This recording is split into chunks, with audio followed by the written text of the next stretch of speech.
காலை 6 மணி வரை கதிர் அந்த நாகத்திடமிருந்து உயிர் தப்புவானாம். நாகத்தின் காதலி அத்தியாயம் 2 சாபத்தின் பின்னணி ரகசிய மகுடி. வாங்க கதைக்குள்ள போலாம்.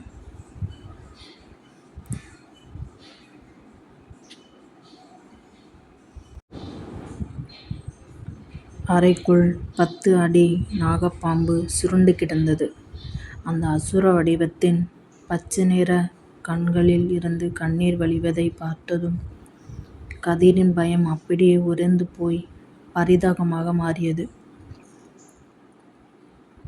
வள்ளி, உண்மையிலேயே இது நீதானடி?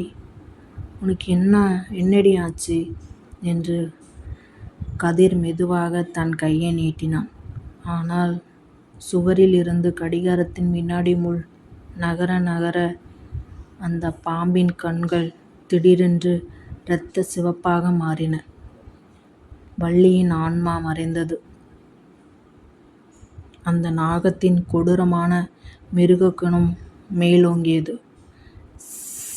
என்று அது தன் பிளவுபட்ட நாவால் காற்றை அசைத்தது.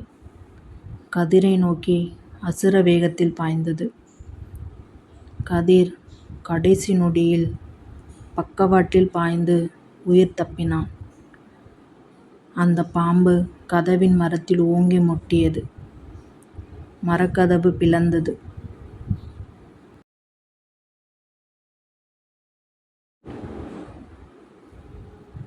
கதிர் உயிரை கையில் பிடித்துக்கொண்டு வீட்டின் கூடத்திற்கு ஓடி வந்து கதவை சாத்தினான். ஆனால் அந்த நாகம் ஜன்னல் கம்பிகளை வளைத்துக்கொண்டு கூடத்திற்குள் புகுந்தது.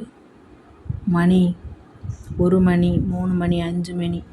இரவு முழுவதும் கதிர் அந்த வீட்டிற்குள் தன் காதலியாக உருமாறிய நாகத்திடமிருந்து உயிரை காப்பாற்றிக்கொள்ள ஓடி ஒளிய வேண்டியிருந்தது.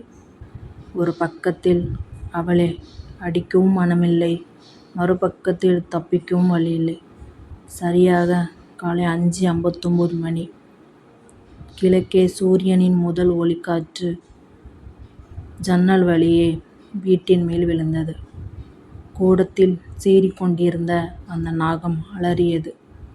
அதன் உடம்பில் இருந்த புகையும் ஒளியும் கிளம்பின. நாகத்தின் தோள்கள் சுருங்கி அது மெல்ல மெல்ல மனித வடிவமாக மாறியது. காலை 6 மணிக்கு அங்கே தலையணை மேல் மயங்கி கிடந்தாள் வள்ளி, சாதாரண மனித பெண்ணாக. கதிர் ஓடிச் சென்று வள்ளியை தூக்கி தன் மடியில் போட்டு கொண்டான். வள்ளி மெல்ல கண் விழித்தாள்.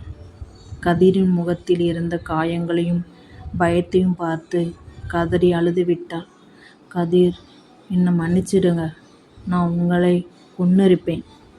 என்னை விட்டுட்டு ஓடி போயிருங்க கதிர் என்று கத்தினாள்.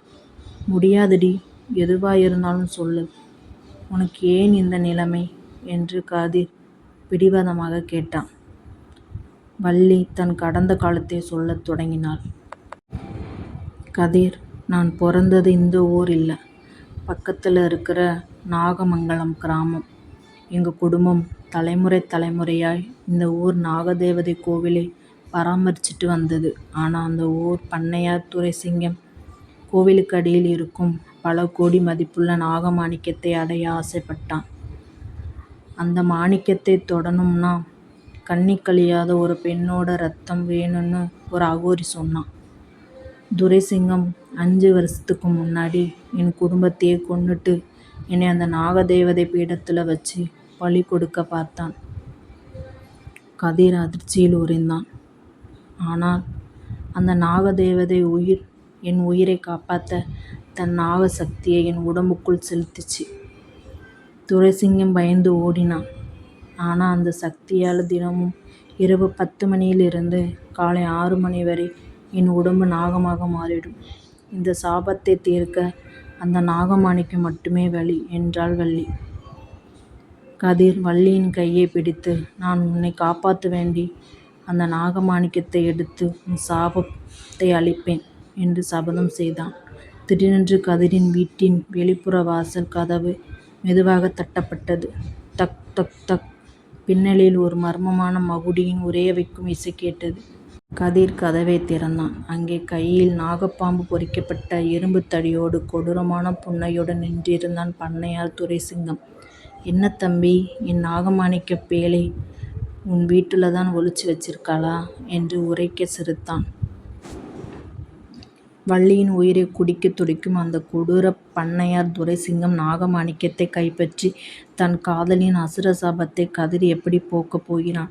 துரைசிங்கத்தின் சூழ்ச்சியை வீழ்த்தி கதிர் தன் வள்ளியைக் காப்பாற்றுவானா? திருப்பங்கள் நிறைந்த அதிரடி அத்தியாயம் 3ல் பார்ப்போம். கதையின் இந்த எபிசோட் உங்களுக்கு ரொம்ப பிடிச்சிருந்தா மறக்காம லைக் பண்ணுங்க, ஷேர் பண்ணுங்க. அடுத்த எபிசோட்ல என்ன நடக்கும் அப்படின்னு உங்க வார்த்தையை கமெண்ட்ல சொல்லுங்க. இந்த மாதிரி தினமும் சூப்பரான கதைகளை கேட்க காதல் டியர் சேனலை சப்ஸ்கிரைப் பண்ணி பக்கத்துல இருக்க பெல் ஐக்கானை கிளிக் பண்ணிக்கோங்க. நன்றி, வணக்கம்.